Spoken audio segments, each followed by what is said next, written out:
Hello दोस्तों, बहुत बहुत स्वागत है आप सबका फन विद सब्जेक्ट के इस नए वीडियो में।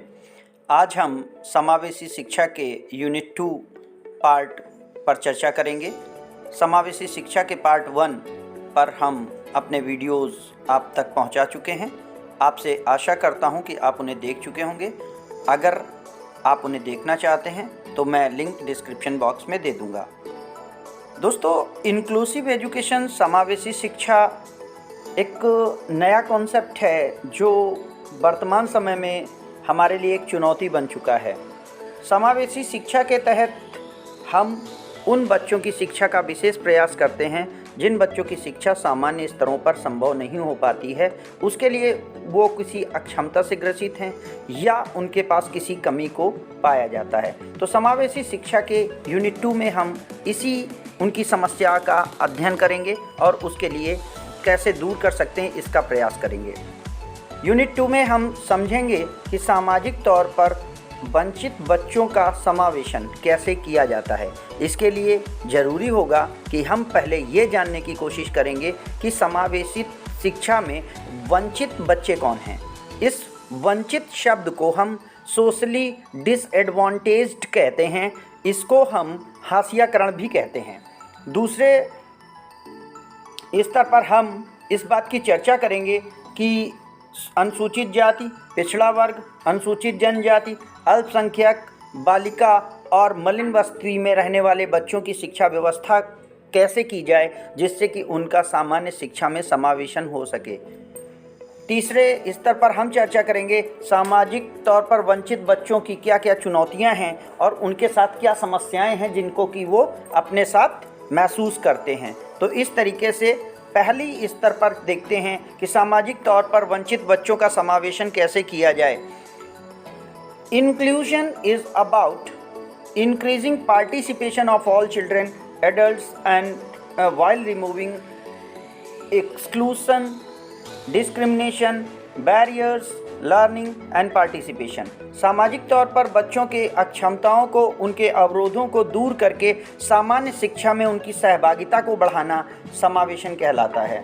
समावेशन के तहत हम इस बात का अध्ययन करते हैं कि किस तरीके से हम बच्चों के साथ सहमति बनाएं, किस तरीके से बच्चों को उनकी बाधाओं को दूर करने के लिए प्रेरित करें, किस तरीके से बच्चों की अक्षमताओं को दरकिनार करते हुए, किनारे रखते हुए, हटाते हुए, उनको ओवरकम करते हुए हम बच्चों को शिक्षा की मुख्य धारा में लाकर जोड़ेंगे। इस बात का अध्ययन समावेशी शिक्षा करती है। बिंदु आगे चलते हैं। अगले स्तर पर हम देखते हैं कि अधिकांश बच्चे विद्यालय स्तर पर अक्सर अवरोधों का सामना करते हैं, जैसे यातायात के साधनों की कमी, शारीरिक और मानसिक अक्षमता का होना, आर्थिक संसाधन न होना, विद्यालय दूर होना, भेदभाव की स्थिति होना, छुआछूत होना, बच्चों को कमतर समझा जाना। इस तरीके की बहुत सारी समस्याएं हैं जो बच्चों के साथ होती हैं। समावेशी शिक्षा में हमें इन सारी अक्षमताओं को दूर रखना है जिससे कि शिक्षा से वंचित बच्चे को हम शिक्षा की धारा में जोड़ सकें। एसएमसी स्कूल मैनेजमेंट कमेटी इसी माध्यम को पाने के लिए, इसी उद्देश्य को पाने के लिए गठित की जाएगी। एसएमसी विद्यालय स्तर पर गठित की जाएगी।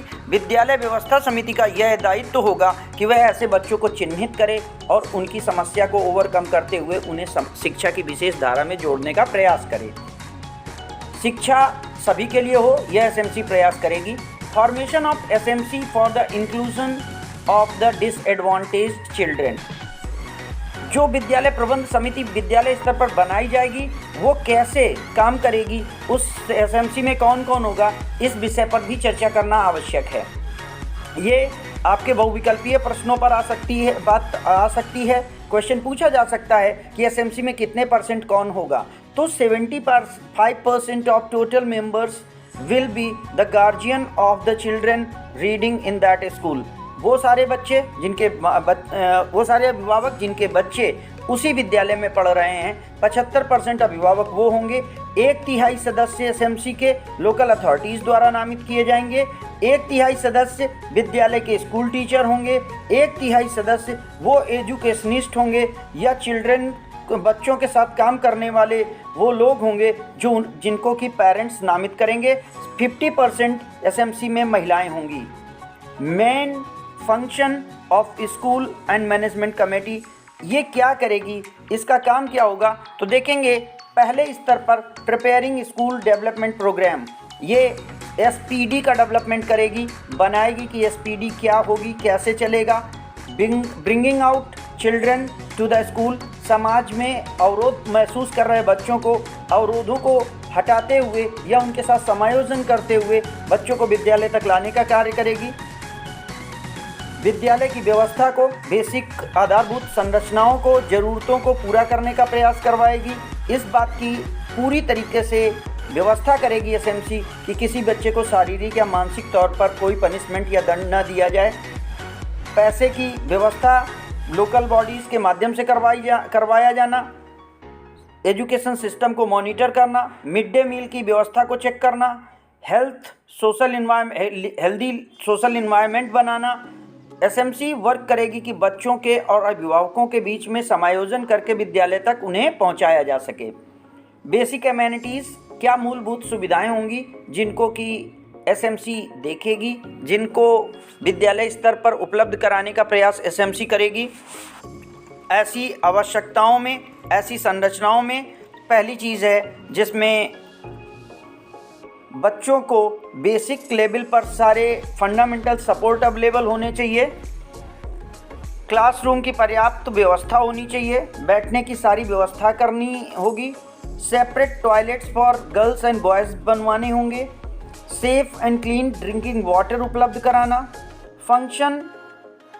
Functional library book of the accessible format, ऐसी लाइब्रेरी जिस पे बच्चे जा सकें, अपनी चीज़ों को पढ़ सकें, ले सकें और उसे समझ सकें।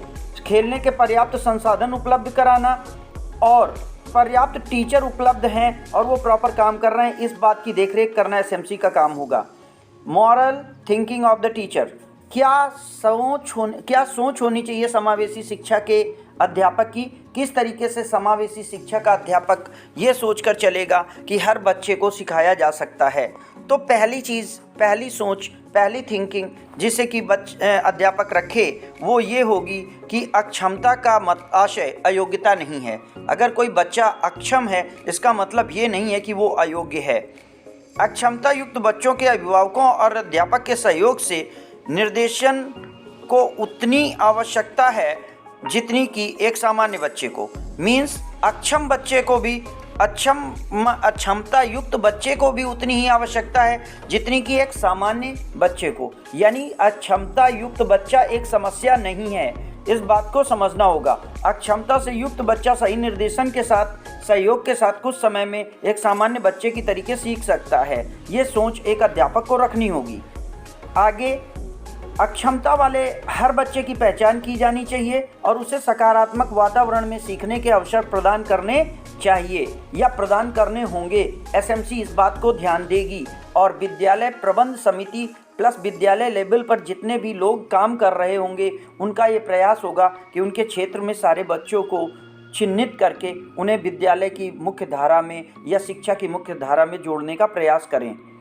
सकारात्मक वातावरण और सही सहयोग से अक्षम बालक भी सामान्य बालक की तरीके अपनी क्षमताओं का विकास कर स्वावलंबी बन सकता है, इस बात को भी एसएमसी देखेगी, इस बात का भी अध्ययन एसएमसी करेगी। इस तरीके से एसएमसी का काम बच्चों को अपने सामान्य विद्यालयी वातावरण के पास ला करके चीज़ों को समझाना, उनको सरल बनाना और शिक्षा सभी बच्चे को बिना किसी भेदभाव के, बिना किसी अवरोध के, बिना किसी हाशियाकरण के सभी बच्चों को उपलब्ध कराया जाना एसएमसी का मुख्य उत्तरदायित्व होगा। शिक्षा के समावेशन के दौरान बालिका शिक्षा पर किस तरीके से प्रयास किया जाएगा, इस विषय पर हम देखते हैं कि बालिका शिक्षा का जो विषय था उसे सर्वप्रथम राधाकृष्ण कमीशन ने 1948-49 के समय में अपनी रिपोर्ट में प्रस्तुत किया था। 1951 में पहली बार बालिका शिक्षा की वृद्धि के लिए एक समन्वित प्रस्ताव लाने का प्रयास किया गया था। राष्ट्रीय महिला परिषद का गठन 1959 में किया गया। राष्ट्रीय शिक्षा नीति 1986 के तहत महिला शिक्षा के लिए निम्नवत प्रयास किए गए। जिनमें से प्रमुख हैं लड़कियों के साथ भेदभाव शिक्षा में ना हो, जिला स्तर पर महिला शिक्षा के लिए विशेष विद्यालयों की स्थापना की गई, महिला शिक्षा के लिए विशेष अनुदान की भी घोषणा की गई, 30% सीट्स लड़कियों के लिए आरक्षित की गई, जूनियर तक विद्यालयों में शिक्षा व्यवस्था मुफ्त उपलब्ध कराई जा रही है और बालिका शिक्षा के लिए प्रत्येक जनपद में एक विशेष विद्यालय, जिसे हम कस्तूरबा के नाम से जानते हैं, की स्थापना भी की जाती है। मलिन बस्तियों के बच्चों की शिक्षा के क्या प्रबंध हों? Slum population means those persons who are living under less amenities with higher density of the person, यानी जो मलिन बस्तियां हैं, जिनको हम गरीब बस्ती कहते हैं, वहाँ पर जो लोग रह रहे हैं उनके पास जीवन संसाधन या जीने के रिसोर्स कम हैं और वहाँ एक सामान्य जनघनत्व से ज़्यादा लोग रह रहे हैं। इस कारण ऐसी जगहों को हम मलिन बस्तियों के नाम से जानते हैं। मलिन बस्तियों में अभिभावकों के पास आर्थिक और सामाजिक स्तर की कमी के कारण सही पर्याप्त साधन नहीं होते। ऐसे में उन बच्चों का शिक्षा से वंचित होना एक सामान्य प्रक्रिया होती है। ऐसे बच्चों को भी शिक्षा की मुख्य धारा में जोड़ने का काम समावेशी शिक्षा करेगी। समावेशी शिक्षा ऐसे बच्चों की व्यवस्था सामान्य बच्चों के साथ करने का प्रयास कर रही है। ऐसी क्षेत्रों में विशेष विद्यालय खोले जा रहे हैं। सामाजिक problem of socially disadvantage children, सामाजिक तौर पर वंचित बच्चों की समस्याएं। सामान्य बच्चों की जो समस्याएं हैं, उन समस्याओं को जानने से पहले हम ये देखेंगे कि हमारे प्रोविजन सामाजिक तौर पर वंचित बच्चों के लिए क्या हैं।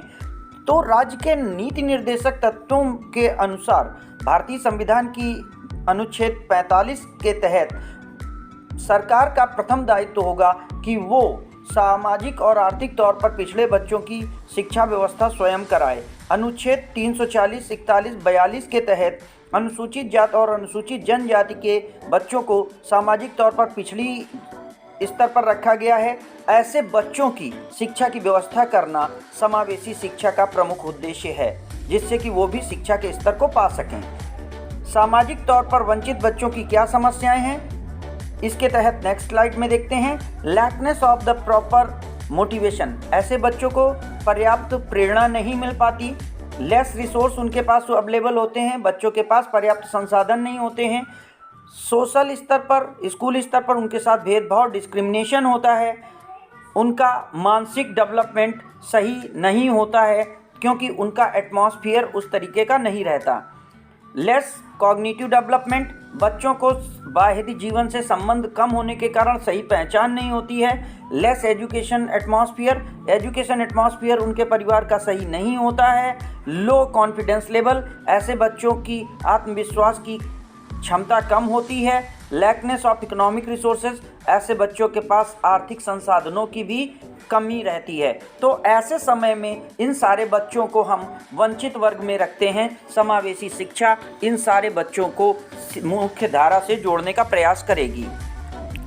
दोस्तों, आपको यह वीडियो कैसा लगा हमें कमेंट बॉक्स में ज़रूर बताएं। अगर वीडियो में कुछ अच्छा लगा हो तो इसे लाइक करें, सब्सक्राइब करें और इसे अपने दोस्तों तक शेयर करें, जिससे हमारा प्रयास उन तक भी पहुंच सके। हम अपने वीडियोस में कहां और सुधार कर सकते हैं, इस विषय पर आपके सुझाव आमंत्रित हैं। उनका हृदय से स्वागत है। मैं आशा करता हूं आप हमारे चैनल को सब्सक्राइब करेंगे, लाइक करेंगे और अपने दोस्तों तक इसे शेयर करेंगे। आगे आने वाले समय में हम बीएड के और भी विषयों पर अपने वीडियो प्रसारित करेंगे। धन्यवाद।